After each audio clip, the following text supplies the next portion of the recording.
Hi guys, so today we're going to talk about the cloud pour.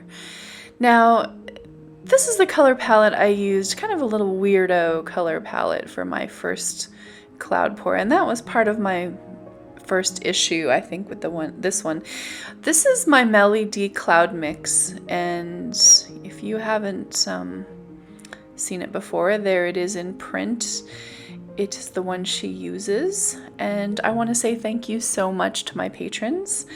You know, these people who continue to support me and be a patron of the arts, they are helping me bring more art videos for you. And if you want to be a patron of the arts, there's a link to the PayPal in the description box where even small donations are welcome. So first I want to do, here's a cloud pour number 1. Now, one of the reasons why I wanted to show you guys this cloud pour is none of these, in my opinion, turned out. And there's reasons for each one. Now, I know I'm going to get in the comment section people saying, oh, you scraped that off, but I would have kept it. It was beautiful. I know beauty is in the eye of the beholder. So of course, you know, some of these may have seemed perfectly fine to you, but part of the reason I feel my artwork is successful is because I take a lot of things into consideration when I look at a final piece.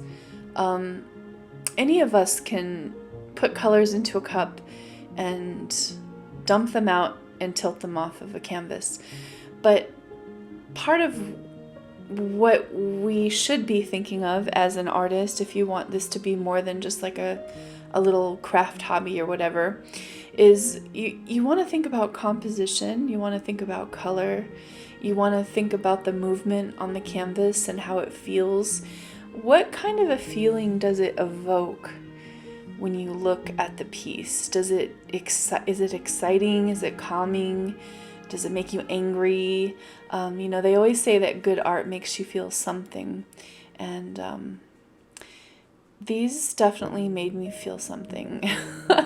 So to start out with, the mustard yellow color, I don't use yellow very often, and it definitely gave me a bad feeling when I used it in this one.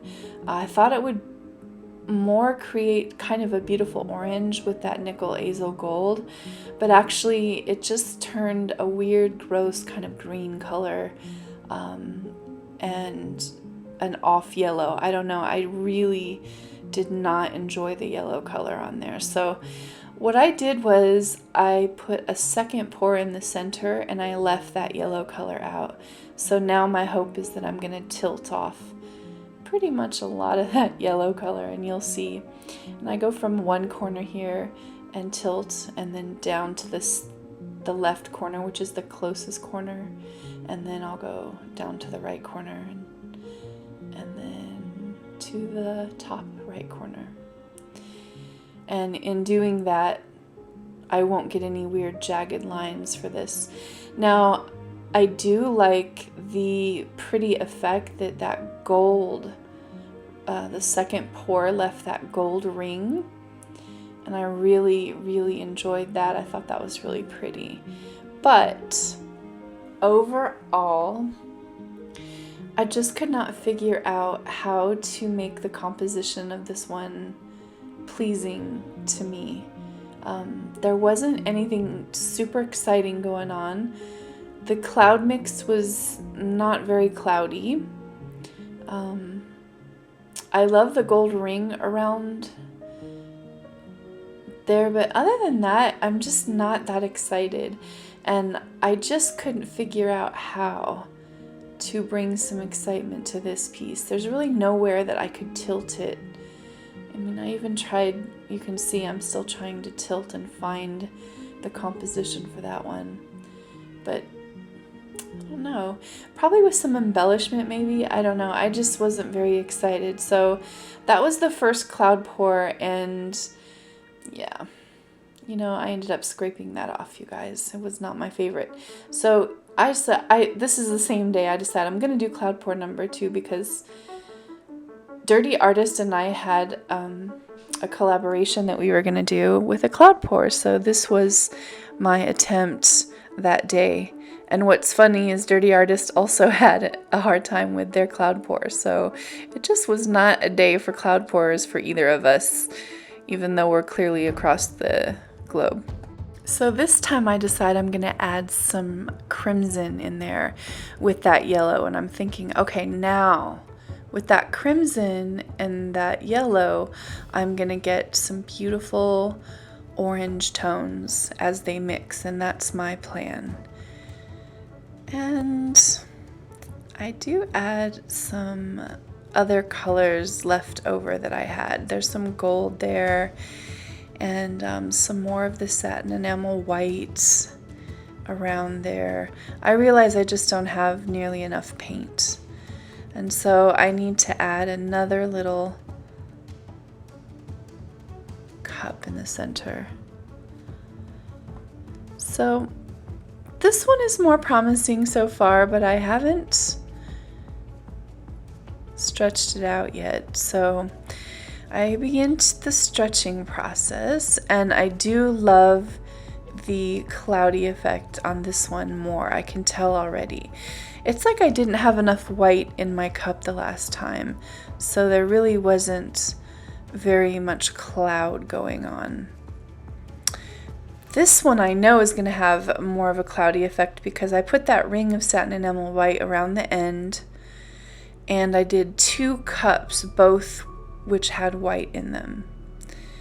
So I'm loving the orange, and I love the vibrancy of that yellow, and all the cloudiness is starting to come up, and I'm feeling pretty confident and happy about this at first. But then as I continue to tilt the canvas and get the extra paint off, I'm seeing the satin enamel just completely take over the painting, and there's really nothing I can do about it because I have to get that extra paint off. And then unfortunately what starts to happen is I see a intimate female anatomy part, and I cannot get this out of my head. Like, it is just there and there's nothing I can do about it. And oh gosh, it's just, yeah.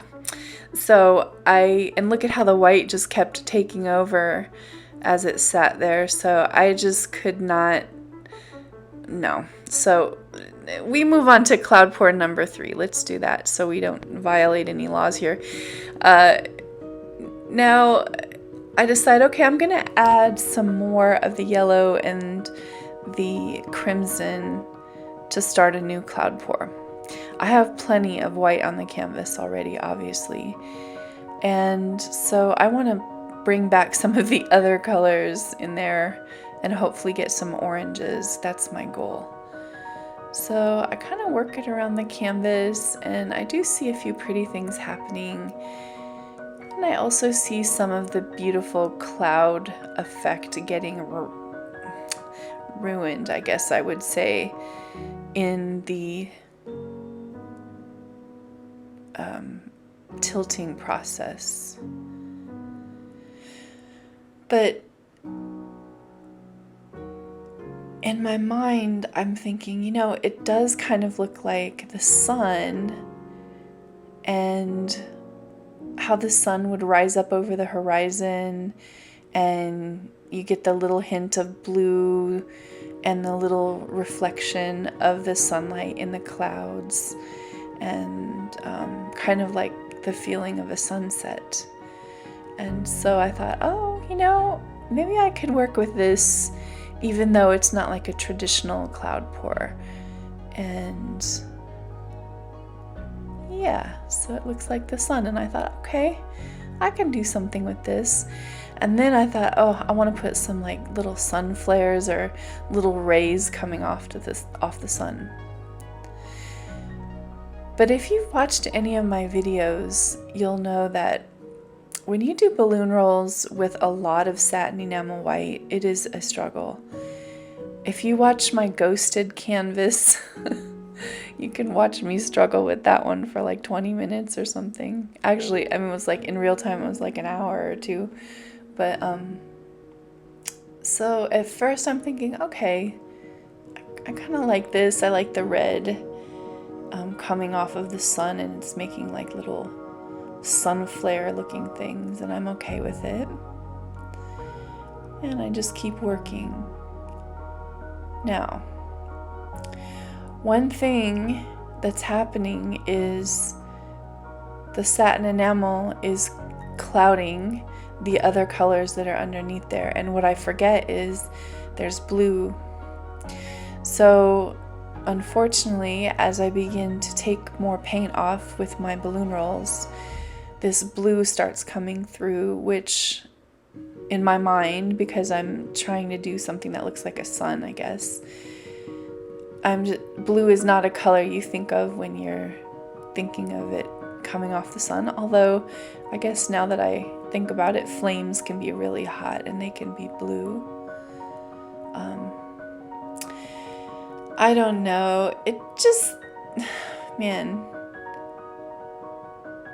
I just don't know about, and I don't know, the more I kept working on it, and then it just started to kind of look sophomoric to me and very childish, and I don't know. It could just be, you know how some days you're just, maybe your perception is different or whatever, or I had high hopes or I had expectations. That's one of the hardest parts about this painting is, you know, when you have expectations of what something is supposed to be and then it doesn't turn out that way, you get disappointed. And now to me, this is starting to look red, white, and blue like American flag-ish, and not at all what I was going for, so... Meanwhile, in a galaxy far, far away, another artist, MelyD, was pouring successful, beautiful cloud pours, while mine were steeped in tears and scraped and sacrificed to the cloud pour gods. Better luck next time. But thanks for coming along with me, you guys, and I appreciate you, and I will see you. The next painting I have is amazing, and I can't wait to show you.